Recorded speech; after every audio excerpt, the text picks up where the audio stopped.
가슴에 손을 얹고 교회됨의 고백을 한번 같이 하겠습니다. 나 여기에서 지금 교회가 되자. 나 여기에서 지금 교회가 되자. 나 여기에서 지금 교회가 되자.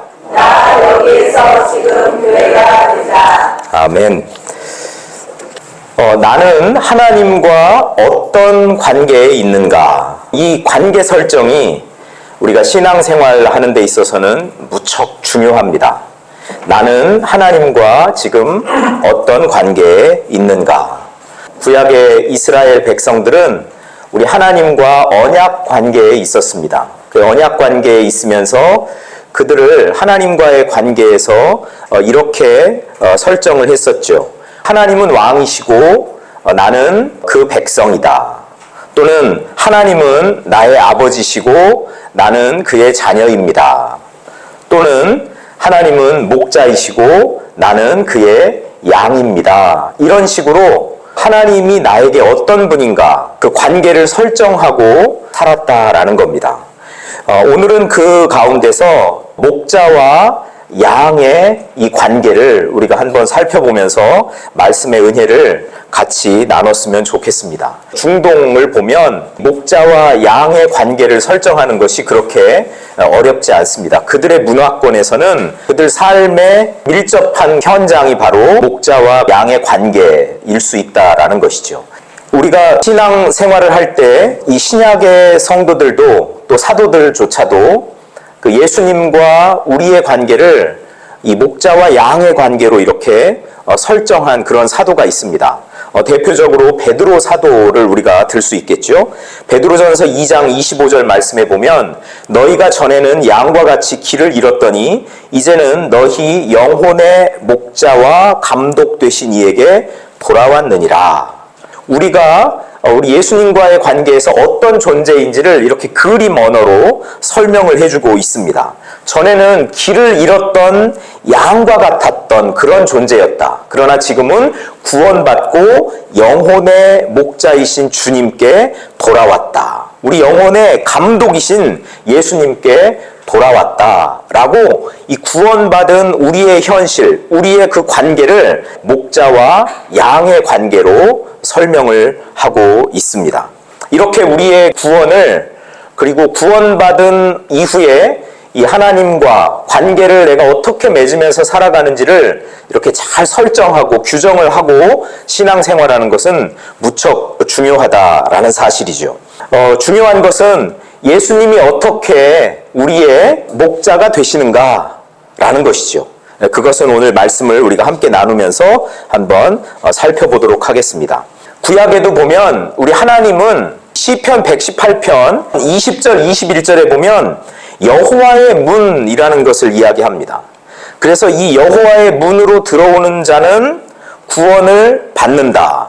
그런데 이 여호와의 문으로는 누가 들어가냐면 의인들이 거기로 들어간다. 그렇게 이야기를 하고 있습니다. 그런데 오늘 예수님의 말씀을 통해서 나는 양의 문이다 라고 예수님이 그렇게 스스로 말씀하고 계시죠. 구약에서 말하는 이 여호와의 문은 예배를 통해서 하나님의 임재 가운데로 들어가는 것을 이야기합니다. 즉 성전이라는 것을 생각을 하고 예배를 드리러 갈 때 그 문을 통과해서 안으로 들어갈 거 아니에요? 그래서 예배에 내가 그 문을 통해서 들어가면 거기에서 하나님과의 임재가 펼쳐지는 그런 장면을 떠올리는 거죠. 신약에 와서 예수님은 스스로를 가리켜서 양의 문이라고 이야기를 합니다. 그 중동의 그 문화를 한번 생각하고 양을 치는 그런 문화를 한번 생각을 해보죠. 집 근처에 목초지가 없어요. 그러면 어떡할까요? 양떼를 거느리고 인도하면서 계속 목초지를 향해서 수개월 동안 밖에 나가서 생활을 합니다. 그러면 밤이 됐습니다. 양들을 어떻게 묵게 할까요? 그냥 이렇게 돌을 쌓아서 담을 울타리를 만들고 양들이 들어가는 문을 하나 만들죠. 그게 양의 문입니다. 이 광야에서 꼴을 먹으면서 생활하는 양들이 저녁이 되어서 이제 안전하게 잠도 자고 쉬고 해야 되는데 이 우리 안으로, 울타리 안으로 들어와야 되는 겁니다. 이 울타리 안으로 들어오는데 반드시 어디를 통과해야 되냐면 양의 문을 통과해야 되는 겁니다. 그러니까 이 양의 문으로 들어온 양들은 안전하겠지요. 그 안에서 쉼을 얻겠지요. 그 안에서 평안함을 느끼게 됩니다. 예수님이 자기 스스로를 가리켜서 양의 문이다 라고 한 이 고백은 이스라엘 백성들에게 상당히 중요한 고백이 되는 겁니다. 예수 그리스도를 통해서 그 문 안으로 들어가야만 그 안에서 구원을 얻고 그 안에서 안전함을 누리게 된다라는 것이죠. 예수님은 그래서 스스로를 가리켜서 양의 문이라고 이야기를 합니다. 그리고 거기에서 예수님이 하는 역할은 뭘까요? 보호해 주는 거죠. 지켜주는 거죠. 그런 역할을 예수님이 합니다. 이 양의 문으로 들어가면 구원을 받고 꼴을 먹는다. 9절 말씀에 이렇게 기록되어 있습니다. 한번 9절 말씀 같이 읽어보겠습니다. 내가 문이니 누구든지 나로 말미암아 들어가면 구원을 받고 또는 들어가며 나오며 꼴을 얻으리라. 자, 예수님을 통과해야 구원을 받고 그리고 그 안에서 꼴을 먹는다. 그리고 10절 말씀에 가면 생명을 얻되 풍성히 얻는다. 여러분, 저와 여러분이 예수 그리스도를 믿고 신앙생활하는 목적이 바로 이런 것 아니겠어요? 생명을 얻는데 풍성하게 얻는 거죠. 근근히 살아갈 그 생명이 아니라 풍성하게 그 생명을 얻고 누리면서 그리고 그런 선한 영향력들을 끼치면서 살아가는 겁니다. 혹시 나는 그냥 구원받은 거로 만족해, 그냥 여기에 머물러 있을 거야, 그렇게 생각하는 분은 아마 우리 나여지교회 성도님들 중에는 안 계실 겁니다.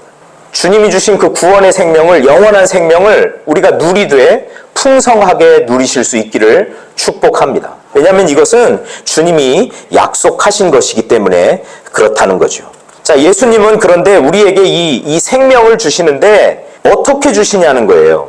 지금 예수님은 십자가에 달려 돌아가시고 그리고 부활하시고 그리고 승천하시고 그 몸으로 우리 가운데 안 계신데 예수님은 영적으로 임재하시는데 그렇다면 우리에게 어떻게 생명을 공급하시느냐라는 거죠. 성령을 통해서 공급하시는 겁니다. 성령을 통해서 구원과 생명을 주시겠다 약속하고 계시는 거죠.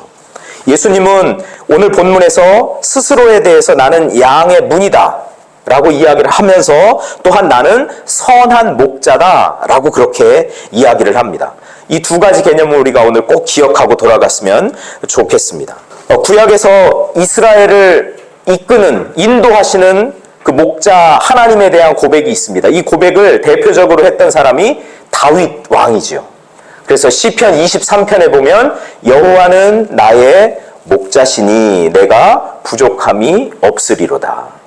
이 다윗은 자기의 그 목동 생활의 그 경험을 통해서 하나님이 이스라엘의 목자 되신다는 것을 아주 뼈저리게 느꼈던 그런 사람입니다. 사무엘상 17장에 가면요, 블레셋과의 전투 현장에 다윗이 골리앗과 맞서 막 싸우려고 하는 겁니다. 그때 사울 왕에게 가서 자기 스스로를 소개할 때 다윗은 이렇게 소개합니다. 저는요, 제 목숨을 걸고 양을 지켰던 사람입니다. 타자나 곰이 양 새끼를 물어가면 제가 달려가가지고 그 수염을 붙잡고 그 사자나 곰을 쳐 죽였던 사람입니다. 그러니까 제가 저 골리앗과 맞서 싸우겠습니다. 목숨을 걸고 싸우겠습니다. 그러면 제가 제 양떼를 지켰듯이 하나님께서 이스라엘을 지키실 겁니다. 이런 확신을 가지고 다윗은 블레셋과 맞서 싸웠고 골리앗을 무찔렀던 그런 사람이죠. 구약에서의 이 목자의 개념은 바로 그런 겁니다. 목숨을 걸고 그 백성을 지키는 그 존재, 그것이 목자이죠. 그런데 이제 에스겔서 34장에 가면 하나님은 이스라엘에게 새로운 다윗을 약속하십니다. 제가 에스겔 34장 23절 24절 말씀을 읽겠습니다. 내가 한 목자를 그들 위에 세워 먹이게 하나니 그는 내 종 다윗이라. 그가 그들을 먹이고 그들의 목자가 될지라. 나 여호와는 그들의 하나님이 되고 내 종 다윗은 그들 중에 왕이 되리라. 나 여호와의 말이니라. 하나님이 새로운 다윗을 일으키시겠다, 이렇게 약속했습니다. 그것이 메시아거든요. 그런데 그 메시아는 고난받는 여호와의 종이었어요. 그래서 채찍에도 맞고 상처도 입고 범죄자의 하나처럼 취급도 받고 그렇게 온갖 고난과 고통 가운데 있었던 메시아, 그 고난받는 여호와의 종, 이 새 다윗을 하나님이 일으키시겠다 이렇게 했습니다. 근데 그 새로 하나님이 일으키신 그 다윗이 바로 예수 그리스도 메시아이셨던 거죠. 그러면 오늘 우리가 본문을 보면 하나님이 일으키는 이 선한 목자는 양들을 위하여 자기 목숨을 버린다고 11절에 이야기합니다. 나는 선한 목자라 선한 목자는 양들을 위하여 목숨을 버리거니와. 마치 다윗이 양을 치면서 사자나 곰이 왔을 때, 들짐승이 왔을 때 자기 목숨을 내놓고 양들을 지키기 위해서 싸웠던 것처럼 선한 목자는 양들을 위하여 목숨을 버리는 목자다. 여러분, 이것이 참 중요합니다. 우리 15절 말씀도 한번 같이 읽어볼까요? 아버지께서 나를 아시고 내가 아버지를 아는 것 같으니 나는 양을 위하여 목숨을 버리느니라. 선한 목자의 특징은 여기에 있다라는 거예요. 양을 위하여 목숨을 버리는 목자. 그것이 선한 목자입니다. 그러니까 예수님은 십자가에 달려 돌아가셨습니다. 예수님이 십자가에 달려 돌아가신 것이 예수님이 우리에게 선한 목자이시다라는 것을 증명하는 놀라운 사건입니다. 이 십자가에 달려 돌아가시는 사건을 통해서 예수님은 하나님의 사랑을 우리에게 보여주셨고, 그리고 내가 선한 목자로 이 땅에 와서 너희를 위해서 목숨을 버린다. 그리고 너희를 구원한다. 나를 통과해서 들어가면 너희는 영원한 생명을 얻게 될 거야. 근근히 살아갈 생명이 아니라 영원한 생명, 풍성한 생명을 얻게 될 거라는 것을 예수님이 가르쳐 주시죠. 예수님이 저와 여러분의 선한 목자가 되시기를 축복합니다. 아니, 선한 목자가 예수님은 되셨습니다. 그렇게 선한 목자가 되신 예수님을 여러분, 이제 내가 삶 속에서 그 예수님과 관계를 맺으면서 살아가면 되는 거예요. 인정하면 되는 겁니다. 받아들이면 되는 겁니다. 예수님은 나의 선한 목자이십니다. 그 현실을 여러분, 우리가 삶 가운데서 받아들이고, 그리고 그 예수님과 친밀한 관계를 맺어가는 거죠. 목자와 양으로서의 관계를 맺어가는 저와 여러분이 되었으면 좋겠습니다. 선한 목자는 이렇게 양떼를 위해서 자기 목숨을 내어놓는데요, 반면에 삭군이 있어요. 가짜 목자. 삭군 목자는 어떻게 하느냐? 오늘 본문에 보니까 삭군 목자는 이런 위험한 지경에 처하면 양을 버려두고 도망간다 라고 이야기를 하고 있습니다. 삭군 목자의 주요한 관심은 자기의 안위에 있죠. 자기 보존, 나를 지키는 것, 내 목숨이 위태롭게 되지 않는 것, 거기에 있습니다. 선한 목자는 양들을 위하여 자기 목숨을 버리노라. 양들을 위하여 자기 목숨을 내어놓는다. 양들을 위하여 자기의 생명이 위태롭게 되는 것을 감내하는 사람은 선한 목자이고, 나를 보호하기 위해서 도망치고 하는 그런 목자는 삭군이다 라고 이야기를 하는 거죠. 이 삭군의 모습을 보니까 삭군은 양들에 대해서 무관심합니다. 그리고 무책임합니다. 선한 목자는 양에 대해서 무척 관심이 많고 책임감이 투철합니다. 여러분, 우리의 목자이신 예수님이 바로 그런 분이라는 거예요. 우리 한 사람 한 사람을 다 이름으로 알고 우리에게 큰 관심을 가지고 계시고, 그리고 우리의 삶을 책임지시는 분. 이 선한 목자이신 우리 주님과 늘 교제하고 풍성한 생명 가운데 거하시는 저와 여러분들이 되기를 축복합니다. 유대 지도자들이 삭군과 같았습니다. 그들은 자기들이 그 돌보고 또 자기들이 보호하고 자기들이 지켜야 할 그 백성들에 대한 관심이 없었습니다. 책임지지도 않았습니다. 에스겔 34장에 보면 그들은 양들을 먹이는 일에 신경을 쓰지 않았다. 양들의 고통에 무관심했다. 그리고 그냥 말 안 들으면 그냥 막 때리는 거예요. 포악하게 다스렸다. 그 결과 이 양들이 어떻게 됐냐면 뿔뿔이 흩어져서 들짐승의 밥이 되었다 라고 그렇게 이야기합니다. 여러분, 이것이 죄에 빠져있던 백성들의 그런 현실입니다. 선한 목자, 참된 목자를 만나지 못한 백성들의 현실이었다라는 거죠. 죄에 빠져서 살아가던 사람들의 현실, 사단의 그 권세에 억눌려서 살아가던 사람들의 현실입니다. 아무도 관심 가져주지 않는 인생. 근데 무엇을 먹는지, 무슨 생각을 하는지, 어디에 관심이 있는지 아무런 관심을 갖지 않는 사람들. 그리고 그들이 어떤 고통을 받고 있는지, 어떻게 살아가고 있는지, 무엇 때문에 번민하는지 그런 것에 일절 관심 갖지 않는 아주 철저한 무관심, 그런 무관심 속에서 살아가던 사람들이 바로 죄에 빠져 있었던 백성들의 상태였다라는 거죠.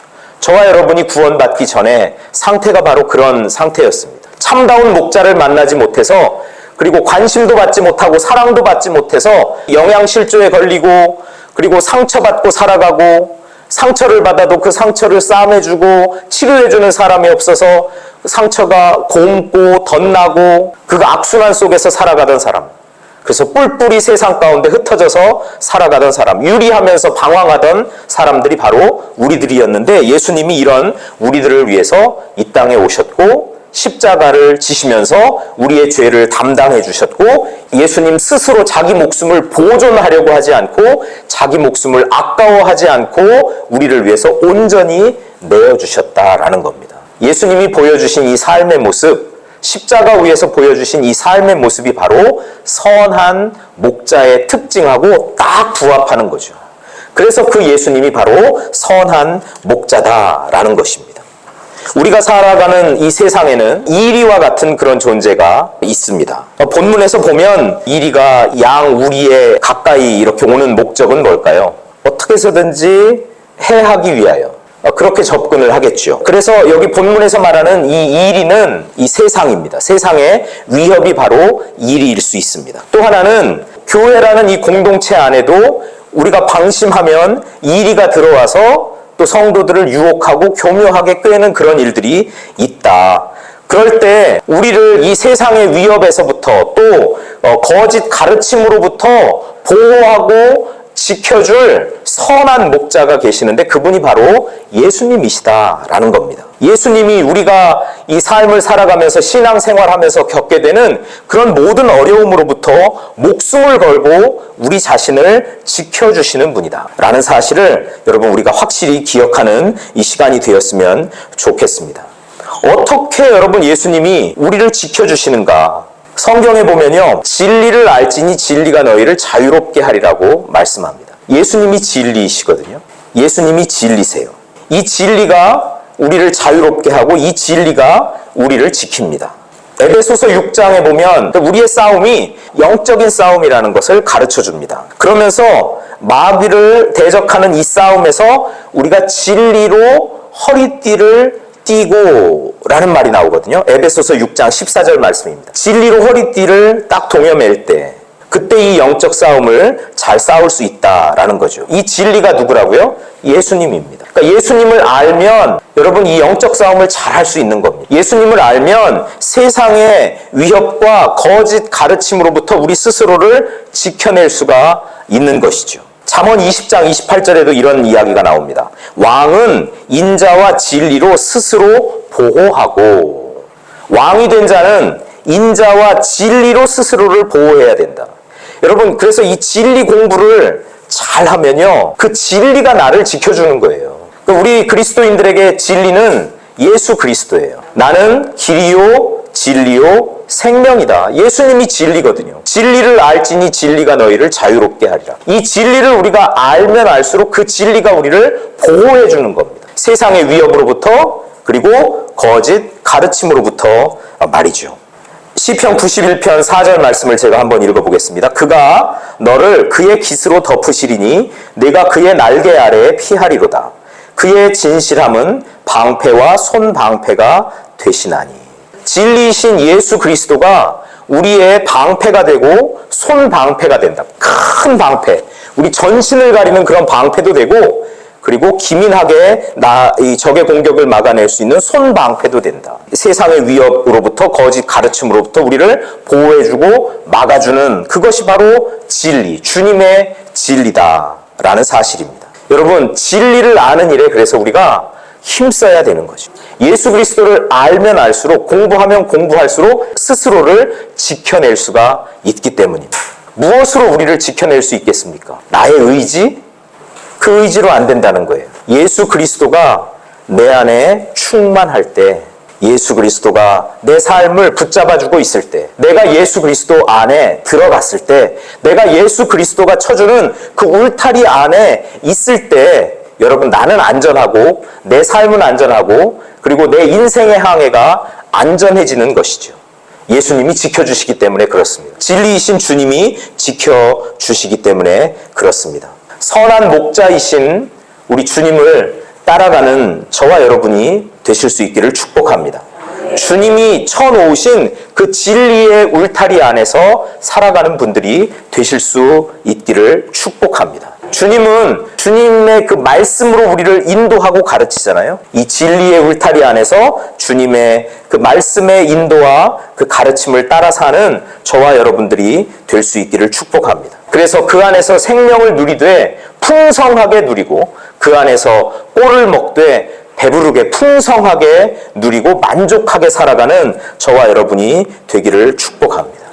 예수 그리스도는 이것을 위해서 이 땅에 오셨고, 이것을 위해서 죽으셨고, 이것을 위해서 부활하셨습니다. 자신을 내어주심으로 하나님의 사랑을 증명했고, 자신을 내어주심으로 우리의 선한 목자가 예수님이라는 사실을 확언하셨습니다. 우리가 이제 선한 목자이신 예수님을 공부했잖아요. 이해했잖아요. 아, 예수님이 선한 목자이시구나. 그러면 이 이해는 바로 우리의 삶으로 이어지는 것이 맞죠. 이 선한 목자가 양들을 위해서 자기를 보존하지 않고 자기를 내어준 것과 같은 그런 삶이 우리의 삶의 자리에서 나올 수 있었으면 좋겠어요. 이기심으로 나만 어떻게 보존하려고, 내 삶이 조금도 위태롭게 되지 않으려고 그렇게 나를 노출하지 않고 나를 드러내지 않고 꽁꽁 감싸고 감추고 그런 삶이 아니라, 나를 노출하고 나를 드러내고 나를 내려놓고 나를 희생하고 내가 먼저 배려하는 자리로 나아가는 이런 삶의 방향성이 바로 선한 목자이신 예수 그리스도를 따라가는 삶의 방향성이다라는 사실입니다. 그래서 선한 목자이신 예수를 따라가는 삶은 이기적일 수가 없습니다. 이타적입니다.